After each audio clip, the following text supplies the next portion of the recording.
Salut à tous et bienvenue dans la formation pour les débutants en trading forex. Moi, c'est Monsieur Tech 237, entrepreneur et trader indépendant. Dans cette vidéo, nous allons parler des différents chandeliers japonais.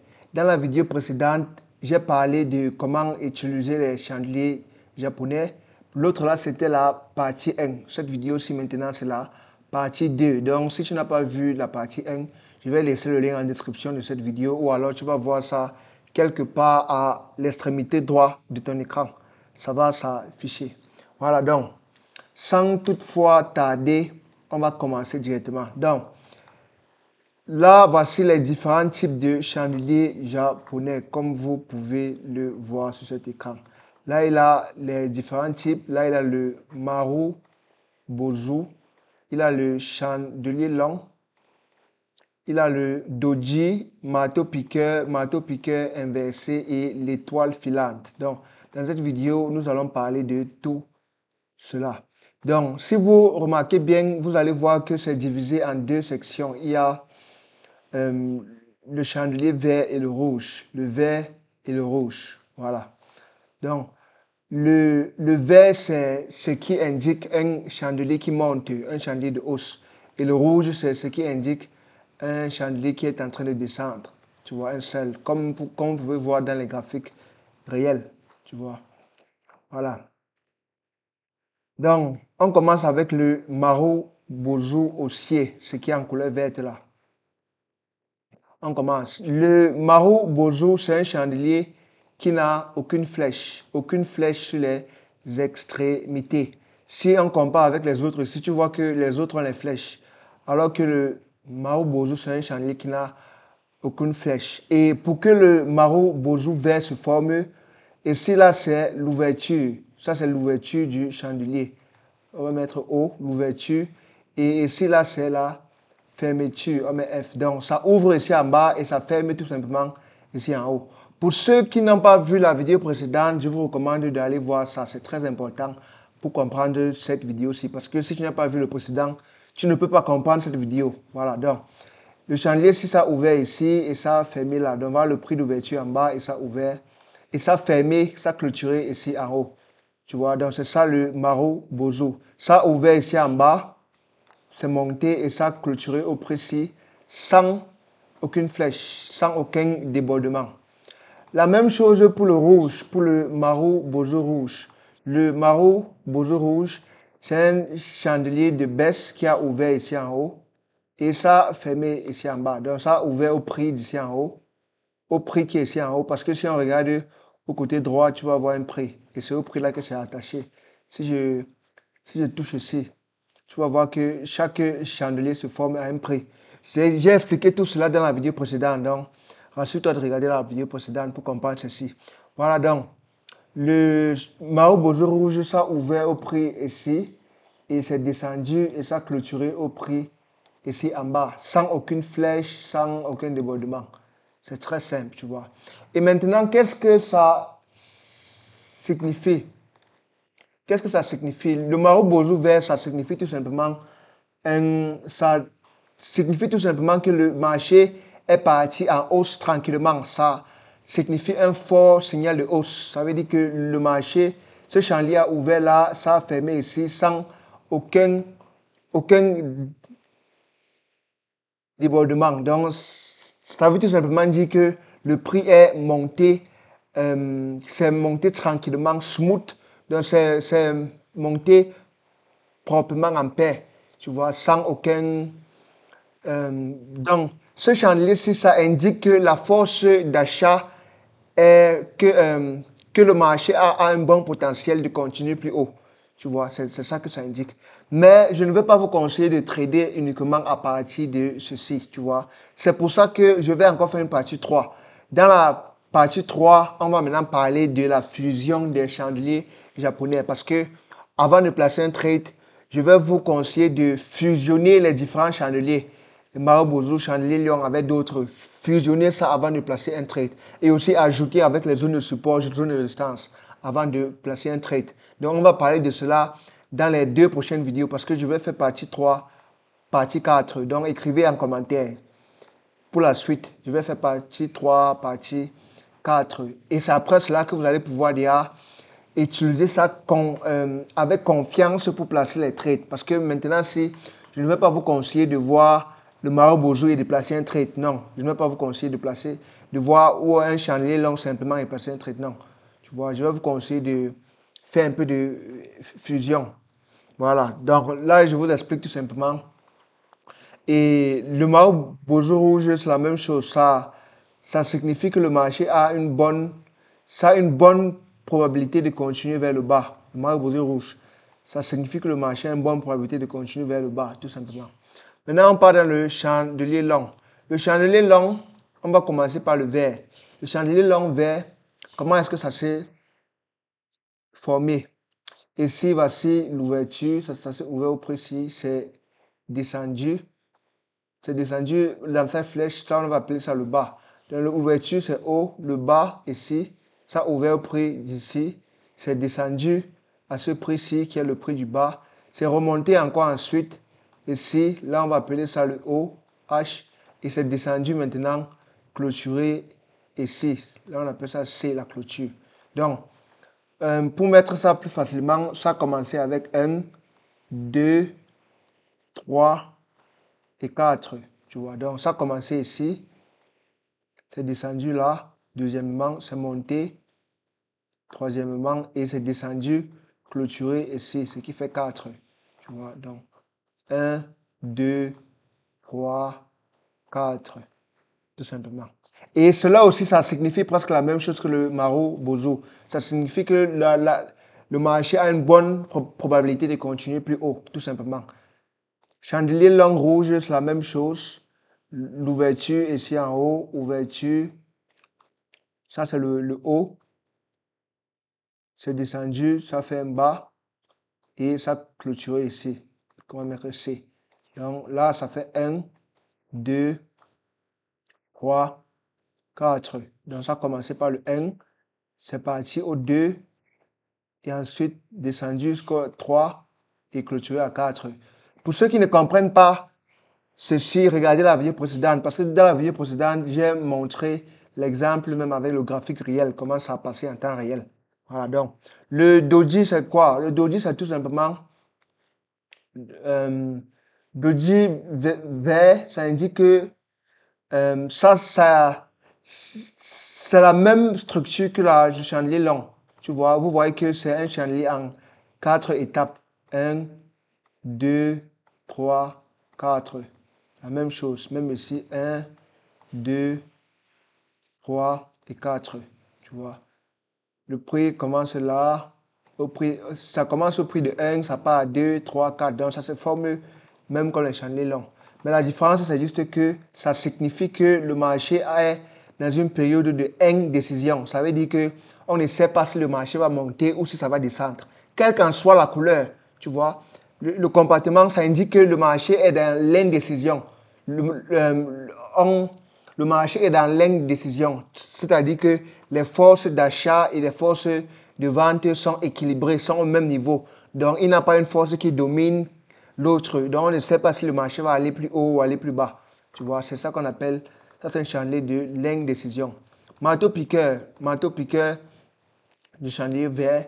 Là, voici l'ouverture 1, 2, 3. Ça, c'est un chandelier qui se forme en 3 étapes. Ça s'ouvre au prix ici, ouverture. Ça monte ici. Ça, c'est le haut. Et ça descend au prix de la clôture. Donc, ça forme 1, 2, 3. Ça fait en 3 étapes. Ça ouvre ici, ça fait un haut.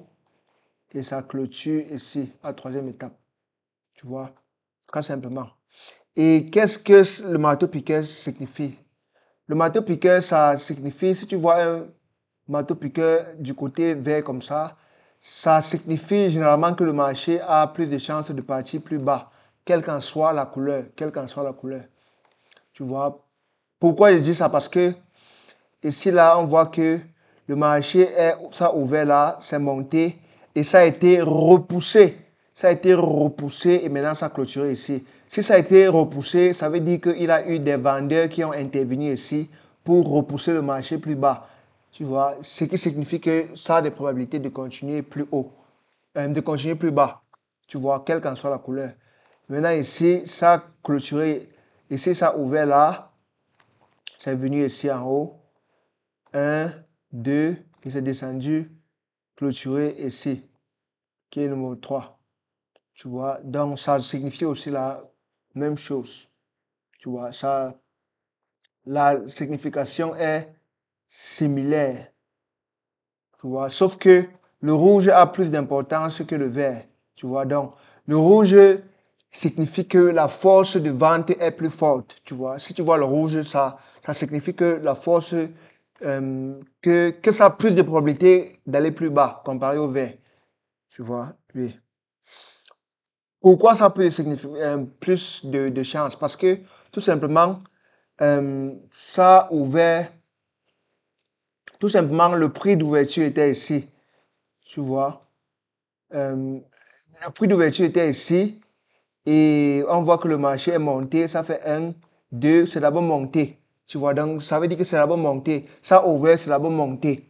Avant maintenant que c'est quitté maintenant d'ici, à loin ici en bas, que ça clôture maintenant ici. Donc tu vois que la distance que ça a descendu est plus agressive que la distance d'ici. Tu vois, ceci, ça a ouvert là. Ça a ouvert là, c'est monté et c'est descendu juste là pour clôturer. Alors que ici, c'était au niveau ci et c'est descendu loin ici en bas pour clôturer. Donc c'est pour ça que ça signifie qu'il a eu une plus forte pression. Tu vois, ça signifie que la probabilité de descente est plus élevée avec le marteau piqué rouge. Tu vois. Voilà. Marteau piqué inversé, ça c'est un peu l'inverse du marteau piqué. Tout ça signifie que le marché va aller plus a une grande possibilité d'aller plus haut, tu vois. Le marteau-piqueur, comment est-ce qu'on... bon, j'ai oublié, dans le marteau-piqueur inversé, on va se rendre compte que il a un corps de chandelier et il a une flèche, tu vois. Il a une flèche et on va voir que la flèche a presque la même taille que le chandelier, tu vois. La flèche a presque la même taille que le chandelier. Sur le doji, on va voir que la flèche est beaucoup plus grande que le corps du chandelier. Quelle qu'en soit la couleur, la flèche est beaucoup plus grande que le corps du chandelier. Et sur le chandelier du long, on va se rendre compte que sur le chandelier long, on va se rendre compte que le corps du chandelier est beaucoup plus grand, beaucoup plus épais que les flèches. Tu vois, le corps du chandelier est beaucoup plus épais que les flèches du chandelier. Voilà. Donc, s'il faut mesurer, on peut dire que, bon, le corps du chandelier long est environ 3 quarts. 3 quarts de toute la distance du chandelier. Si on mesure ici, avec la règle, on voit que le corps du chandelier est au moins 3 quarts. Tu vois? 3 quarts de toute la distance du chandelier. Tu vois? Sur le doji, les flèches sont plus grandes que le corps. Sur le marteau-piqueur, ils ont presque la même taille, le corps et la flèche. Et sur le marteau-piqueur inversé, le corps et la flèche ils ont aussi presque la même taille. Presque la même taille. Souvent, le corps est est légèrement plus grand que la flèche. Tu vois, à une distance légèrement plus grande que la flèche. Tu vois. Donc, c'est un peu les mêmes trucs avec marteau-piqueur inversé et marteau-piqueur simple. Maintenant, les marteaux-piqueurs inversés, il signifie que le marché a une grande probabilité de partir plus haut. Voilà. Et comment ça se forme? Très similaire, parce que la même chose. L'ouverture ici, pour le vert, ouverture ici, ça fait le bas et ça clôture ici. Donc, 1, 2, 3. 1, 2, 3, tout simplement. Écrivez en commentaire pour la suite, les gars. Écrivez en commentaire pour la suite. Et n'oubliez pas de regarder la première partie. Voilà, donc le chandelier rouge, qu'est-ce que ça fait? 1, 2, 3. 1, 2, 3, 1. Ça a ouvert ici, c'est descendu là et c'est venu clôturer ici. Très simple, très simple, très simple. Donc, et maintenant, dans les marteaux piqueurs inversés, le vert a plus d'impact que le rouge parce que le vert, c'est quitté d'ici, ça fait 1, 2, c'est venu loin au 2 et avant de remonter loin avant de clôturer. Donc, ça parcouru une plus grande distance avant de clôturer. Donc, ça veut dire que le verre a plus une importance, tu vois. Ça veut dire que le chandelier vert, ma marteau piquet inversé vert, a plus d'importance que le rouge, tu vois. Donc, la probabilité pour que le marteau continue plus haut avec le vert est plus élevée que celle du rouge, tout simplement. Étoile filante, c'est presque la même chose que les marteaux piquets, mais c'est juste que la flèche est plus élevée que le corps du chandelier. Tu vois, la flèche est plus élevée que le corps du chandelier. Maintenant, quand la flèche est plus élevée que le corps du chandelier, quelle est la probabilité? La probabilité, c'est que généralement dans les étoiles filantes, après une étoile filante, vous allez toujours voir un petit retracement avant que le prix monte. Tu vois, donc ça indique la probabilité de hausse. Ça indique la même chose que le marteau piquet inversé, mais c'est juste que il aurait toujours, la majorité des fois, il aurait toujours un petit retracement avant d'essayer de voir que le prix monte. Tu vois, oui. Même chose avec le rouge, il aurait toujours un petit retracement avant que le prix va descendre. Bon, dans la majorité des cas, voilà. Et aussi dans les marteaux piqueurs, étoiles filantes, vous pouvez toujours voir les flèches en haut. Hein. Vous pouvez toujours voir les petites flèches en haut. Tu vois. Vous pouvez toujours voir les petites flèches en haut. Mais c'est juste que les flèches seront très petites. Tu vois. Vous pouvez voir, mais il faut que ce soit des flèches très petites. Même là, vous pouvez aussi voir des flèches. Tu vois. Mais il faut que la flèche du côté ci est plus petite que la flèche du côté ci. Tu vois. La flèche ici doit être plus petite que la flèche ici. Même chose dans l'étoile filante. La flèche ici doit être plus petite que la flèche du côté C. Même chose là, oui. Et dans le chandelier long, la flèche doit être plus petite que le corps.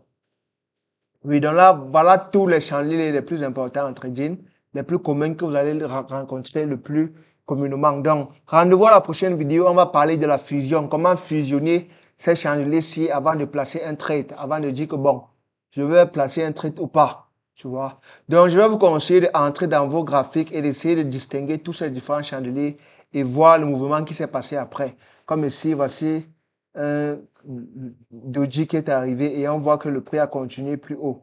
Directement. Là, voici le doji, on voit que les prix ont continué plus bas. Voici un doji rouge. On voit que voici un chandelier long rouge, le prix a continué plus bas. Voici un Maru Bozu vert, le prix a continué plus haut. Voici, je vais vous conseiller d'entrer, distinguer tout cela dans vos différents graphiques et aussi essayer d'observer comment ça se forme. Tu vois, tu places le graphique en réel et tu vois comment le temps s'écroule. Tu vois comment, comme ici, le temps est en train de s'écrouler, tu vois comment le temps s'écroule et tu vois comment les chandeliers se forment et tu dessines, tu essayes de comprendre. Tu vois, je vais vous conseiller d'entrer dans vos graphiques et de voir comment ça se passe. Faites cela dans les petits chandeliers, 5 minutes, 1 minute pour que vous pouvez voir ça plus rapidement. Parce que si vous partez de la chandelier longue, ça va prendre trop de temps avant de se former. Tu vois, donc essayez de voir comment ça se forme dans les petits chandeliers. Voilà. Vous voyez, donc je vais vous conseiller de faire cela, tester cela et écrivez en commentaire pour la suite. Et on se retrouve à la prochaine, les gars. Ciao.